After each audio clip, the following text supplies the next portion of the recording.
Hello, everyone. Thanks for joining us on the program Property Doctor, the show that brings to property owners and property users the easiest remedies to beautify your homes, to maintain your homes, and to help you make money and save money.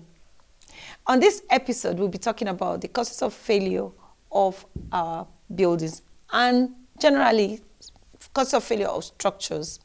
We have a professional in the house who is going to give us tips and ideas on how to prevent failure in buildings and to know the causes of this failure and how to manage them. His name is Builder Ephraim Itodo. So you can connect with us on Facebook at Property Doctor NG, on Instagram at Property Doctor NG, and on YouTube, just like you're watching right now, at Property Doctor NG. You can also call us on 0903 123 9999. Builder Itodo, what is building failure? Okay, building failure is when a building or any component of the building fails because of its inability to maintain a structural integrity. Is structural integrity? Yeah. What is structural integrity? Structural integrity is the ability of a building to stand and withstand the load imposed on it without deflecting, without failing. Okay, what are the kinds of load you want to talk about that can be imposed on a building? The kind of load that a building normally faces is self-weight, dead load, and then the imposed load, the life load. The life load. And also lateral load, as in the wind forces against the building. The wind forces? Yeah, that is lateral. Okay. So, thank you. So what is the cause of a building failure? What do you think makes building fail? There are many causes, but for me, the one I want to talk about now mostly is something that most people they overlook during building construction, and that is geotechnical survey. Okay. You hardly see somebody say, I want to build a house, and then it begins by saying, let me see the kind of soil.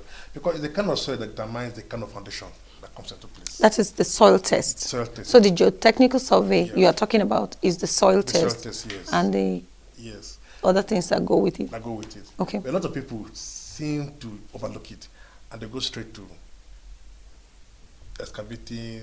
They just go ahead. Even engineers just assume that, okay, because it's kind of building, let's just do a part foundation, let's do a straight foundation, without actually carrying out a test to determine the foundation is adequate for that building.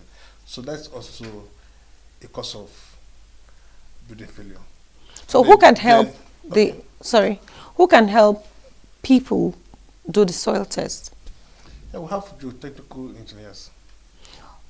Okay, that means when you get a piece of land, the first thing you have to do is to maybe test the land so that you can know the kind of structure you put on that particular land. Okay. Or if you have your kind of structure in mind, then what kind of foundation will fit the structure? All right. What kind of soil? Is it a loose soil? Is it a firm soil? So these are the things that the geotechnical engineer will look at and tell you that, okay, this is what we can do. This is the kind of foundation that will best fit this type of soil. Yeah, this soil, and then this your building. Okay. You talked about the load on the building that can cause maybe failure or something. Can you give us more details on that? Yeah, the load on the building is actually calculated because every component of the building has its own weight. Okay. Yeah, that constitutes the self-weight. Likewise, the imposed load that be coming on the building, like the tiles. So a structural engineer in designing take cognizance of all these things. We might not know, we just see a building and we enter inside. The structural engineer must have already done all this calculation. Okay. And even gives allowance.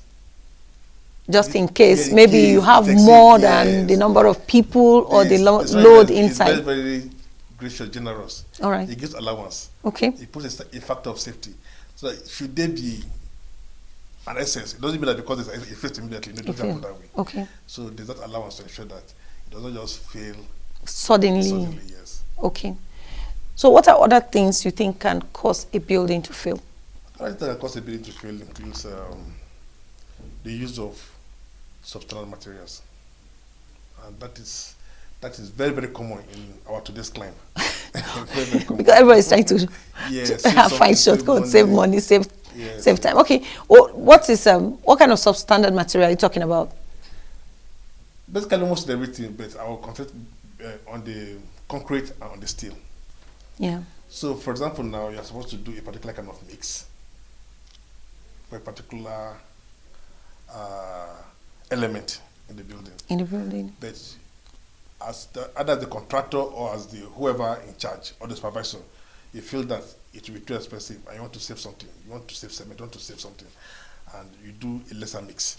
So it's called that the concrete will not give you the projected strength at the stage of design, because during the design, they expect that maybe at the end of this, after 28 days, the concrete should give you maybe 21 kN per meter squared after 28 days. But it's called that by the time you do this, you will not achieve that strength. And then once certain kind of load comes to the building, it begins to threaten the structure of the building. Yeah. Okay. So you talked about the steel and the yeah, concrete. The steel, and as I said earlier, noticing with the markets now, the diameters are not, they tell you it is 16 mm, but it's not quite 16. So whose responsibility is it to check that for I think it's government. people? They have what they call Standard Organization of Nigeria, right? Do they actually check those They things? should check it. They should check it. They should go to the market, check yes. it. They should go to the market. If you say this is Y16, it should be Y16. Is it not from the factory that they should have checked that, where they are producing, maybe give them a spot on check to make sure that what they produce is correct? Or do you think there's a collaboration between the buyers and the factory owners on reducing the diameter of the I don't think so. iron bars? I don't think so. It's just a sharp practice by who? By the manufacturers. By the manufacturers. Yes. So that is the problem from the manufacturers. Yes, who wants to make more money because they sell it at the price of the Y16, but the diameter is less. So if you are not careful, if you don't know, you won't know. You just by taking this Y16. Okay. What can you do? Well, if you notice that this diameter is smaller than what it should be, does it mean you should buy a higher diameter? No, in case the truth is this. At times, when you see that maybe that man maybe the retailer, or the dealer does not have it, you must buy from him. But there's some people that by the time you complain, they'll take you behind and say, "Okay, this one at 782, this one at 75." That is when they start telling you the difference. Yes. Okay. So there's people that do these things. Okay, that's about the material. Yeah. That's poor quality material, substandard material. You also talked about design error. What about poor workmanship? Do you want to talk to us about that? Yes, poor workmanship also affects the quality of the building, and opposite up to failure. Yeah. Okay. And poor workmanship because basically most of these things, they are interwoven. They are basically interwoven. The poor workmanship now is in the if you don't have experienced workmen. On site. The site, yeah. They might tend to give you a building that does not align. And once a building does not align, it's a problem for the building from the onset. Okay. Yeah. Okay. And that is basically workmanship. If you're still watching Property Doctor, that means you are enjoying our program today. Have you subscribed to our YouTube channel? If you have not done so, please do so on the link that accompanies this video. You're sure going to learn a lot of things from this program and from the show. Builder Itodo has been telling us reasons why we have building failure and some of the things you should look out for to prevent building failure.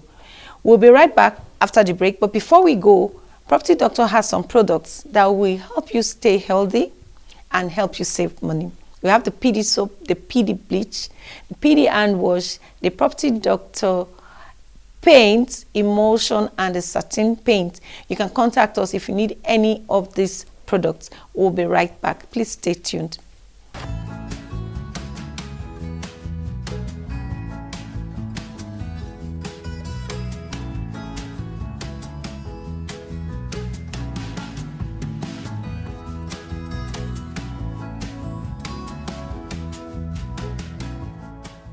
You're welcome back. You're still on the program, Property Doctor. Now we have Builder Itodo. He has been talking to us about the reasons why we have buildings failing, not just only in Nigeria, but even worldwide. He has talked to us about design errors. He talked to us about the foundation, the soil. He talked to us also about the building materials. Now, as a people, what do you think we can do? You know, some people are not professionals here. What should they do in case there is a building failure? In case they notice something, what are those things they need to see for them to notice that this building is failing so that it doesn't collapse on them? Yeah, thank you very much. Of course, everybody cannot be a professional. But so what I always advise is this. If you cannot be a professional, get a professional. Okay. Try to get one. Try to get one. Have one as a friend. You can always call at there's a crack in my house. I'm noticing this. And Yeah. you can give it first-hand information. Yeah. But as somebody that's not in the field, you live in a house or you have a house, and you begin to notice signs of cracks suddenly on the walls, and the cracks keep widening up. Okay, there are different kinds of cracks. Maybe But when you notice that is okay. Maybe you started small. After a week or 2 weeks, it's called that it's gapping. Then you should try to call a professional to come and have a look at it. Have a look at it. Yeah. Okay. Look at it. What are other signs you should look at for? Other signs are some form of dampness. Dampness. Yes. Moisture. Moisture from where? Like you see, moisture suddenly begin to rise on the wall, even from the foundation. Like damp rising. Yes, damp rising. If the distance is much, over time, it can weaken the foundation. Okay. Because it means it's coming from the foundation. You don't know the reason. Yeah, the reason and how much water is there that is already even coming up. Okay. So whatever there is done, don't just sweep it. Try to have a look at it. Yeah, if it means them excavating to do some investigation. All right.